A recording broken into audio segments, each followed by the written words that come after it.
Hey guys, and welcome back to our YouTube channel. This is Harish Nagar and today I am going to talk about Anita Desai. Guys, Anita Desai was born in 1937 and she is currently alive. Guys, Anita Desai was shortlisted thrice for Booker's Prize, but Anita Desai never received Booker Prize. So she was only shortlisted thrice for Booker Prize, but she never given one. So I would like you to first write down the name of the three works for which she shortlisted for Booker Prize. The first one is Clear Light of Day, second is In Custody, and the third one is Fasting Feasting. Now guys, there was a question in September 2013 and the question asked that which of the two novels of Anita Desai was shortlisted for Booker Prize, and the correct option is In Custody and Fasting Feasting. So these are the three works that you should remember: Clear Light of the Day, In Custody and Fasting Feasting. Now guys, let's look at the work of Anita Desai. The first work is Cry the Peacock. This was published in the year 1963 and guys, it portrays the psychotic turmoil of a young and sensitive married girl named Maya who is hunted by childhood prophecy of fatal disorder. So she is hunted by a childhood prophecy that she might suffer from a fatal disorder. She is intensely loved by her father and then she marries a man called Gotham. Now Gotham as a name also suggests detachment. So we find out that her husband was extremely detached and he failed to provide her emotional and psychological support. Now Maya feels lonely and longs for love of her husband, and one day she meets astrologer who told her that 4 years after marriage either she or her husband would die. So remember guys, there was a prophecy which haunted her, just like peacock cries in rain, and that shrill sound, that kind of pain she suffered when she thought about the astrologist prophecy, she kept on haunting like peacocks cry in rain, and gradually we find that she suffers from insanity. She also has dreams of snakes and reptiles and all those disastrous animals. So that's the story of Cry the Peacock. Now we find that in July 2016 there was a question was asked in UGC NET exam, and the question was which pair of novel by Anita Desai takes as their subject the suppression and oppression of Indian women. So the work is Cry the Peacock and the other work is Where Shall We Go to This Summer. We'll look at this work very soon guys, but for now remember that Cry the Peacock talk about the suppression and oppression of Indian women. The next work by Anita Desai is Voices in the City. This was published in the year 1965. This work is considered to be an epic on Kolkata, and the story is based on the life of middle class intellectuals who are living in Kolkata. Now guys, in this particular work, Kolkata is known as the city of depths, and the story revolves around the Bhaumian brother Niruddh and two sisters Monisha and Amla. The story is that in the city of Kolkata. Now guys, the next work is Bye Bye Blackbird. This was published in the year 1971 and it talks about the psychological and physical problem faced by the immigrants in London who suffer mixed feeling of love and hate towards the country of their adoption. So there are people who immigrate to London, like they go from India and they settle in London, and they suffer from this mixed feeling, like they sometimes love London, they sometimes hate London. So that kind of psychological and physical problem is being talked about Bye Bye Blackbird. Now the title Blackbird denotes immigrants and the main character are Dev, Sara and Adit. Now guys, the next work is Where Shall We Go This Summer. This was published in the year 1975. The story revolves around a woman's prenatal neurosis. Basically guys, the story talk about this girl Sita who doesn't want her fifth child to be born. So she suffers from prenatal anxiety, which means that a woman faces some anxiety in neurotic problem when she is about to give birth to a child. So she goes through that particular problems, and in order to escape she goes to island of Manuri where she has spent her childhood, and there she goes in order to make herself calm. So the story revolves around Sita and how she faces the prenatal neurosis. Now when I was talking about Cry the Peacock, I talk about the question that in July 2016 they asked which pair of novel by Anita Desai take as their subject suppressions and oppression of Indian women. So one such work is Cry the Peacock and the other one is Where Shall We Go This Summer. Now guys, the next work of Anita Desai is Fire on the Mountain. Fire on Mountain was published in the year 1977 and for this particular work she received Sahitya Academy Award. The novel is divided in three parts and it talks about three interrelated women. First one is Nanda Kaul. Second is Raka. Raka is Nanda Kaul's great granddaughter. And third is Ila Das. Ila Das was Nanda Kaul's school and college friend. Now in the first part, Nanda Kaul talk about her own life. She is a widow of a university vice chancellor and she is extremely fed up after taking care of all her responsibility and she now wants to live a quiet life. So she goes to Kasoli and she starts living there. So Nanda is described as a proud and stern person and she gets angry very soon, and the character of Nanda is built upon the fact that she faced so many responsibility throughout her life. So now she is fed up of all those things and she wants to live alone in Kasoli. The second part talk about Raka, who is Nanda's great granddaughter. Now Raka's parents have left Raka to Nanda because Raka's father is an abusive man, whereas mother was oppressed continuously, and they are moving to Geneva. But Raka is sick and therefore she needs to be taken care of. And that is why Raka's parents decided that they should leave Raka in the company of Nanda. Now, if you look at the character of Raka in the second part, you will find that she is very unlike other children and instead of looking for company of other children, she finds herself happy in the company of nature.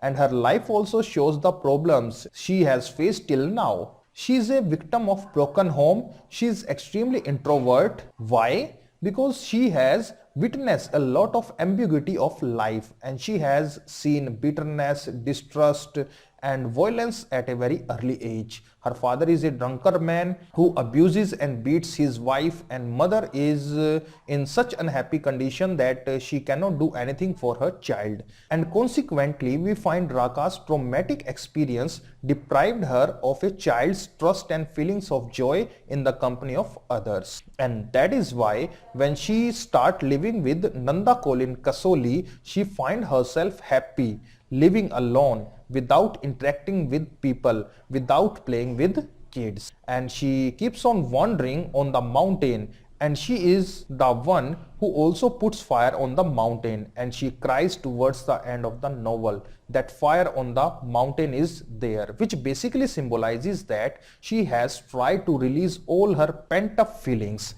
And finally, the third part of the novel, it is talking about the life of Ila Das. Ila Das is a friend of Nanda from her childhood, and she has a very shrill and loud voice which made her a subject of laughter throughout her childhood. Plus we find out that she was raised in Grandvaux but left poverty stricken after her brothers took all the family money and died. So she was not having much income. She started to work as a welfare officer in the village in Kasoli. After that, she was raped by Preet Singh, and you find her protesting against child marriage and other evils that are there in the Indian society. So she is also portrayed as a victim of male sovereign society, because even though she presents herself as a very strong woman, she was raped by Preet Singh and he had to suffer a lot of challenges because of her shrill voice. So that was Fire on the Mountain, written by Anita Desai. Now guys, the next work is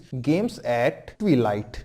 Games at Twilight, published in 1978. It is a short story collection. The next work is Clear Light of Day. This was published in 1980 and it is a set in Old Delhi and center around Das family. So basically this is a story of 4 kids of Das family. The name of the kids were Raja, who is the eldest, Bhim, then the third one is Tara, and fourth is Baba. So the story is divided in 4 parts, and the story talks about these 4 kids of Das family. Now the story talk about how the family drifted apart, then these kids became adults, and the separation within the family is symbolically representative of the partition of India. So the main theme is that time is a destroyer as well as a preserver, because when we read the novel we find that towards the end all these kids, they came together, they resolved the differences they had, and they apologized to each other. Now the next work is The Village by the Sea, an Indian Family. This was published in the year 1982. Now this particular work is based on poverty and hardship faced by small rural community in India, and the novel is set in a small village called Thul, which is near Mumbai. And this particular work is an inspirational story for young children, because it talk about the village Thul, which is a fishing village near the sea, and how these people grow and face the challenges and addresses the problem of their lives. Now there was a question in June 2013, and the question was, which among the following novels of Anita Desai is a children's book? And the novel is The Village by the Sea. Now the next work is In Custody, published in the year 1984. The story talk about Devan, and Devan, who is a teacher and teaching Hindi literature to college student, and we find out that when the novel progresses, Devan is also interested in Urdu poetry, and he gets a chance to meet the great Urdu poet named Noor, and the conversation with Noor changed the life of Devan. Now there was a question in June 2017, and the question was, match the novelist with the work. So Anita Desai is correctly matched with In Custody.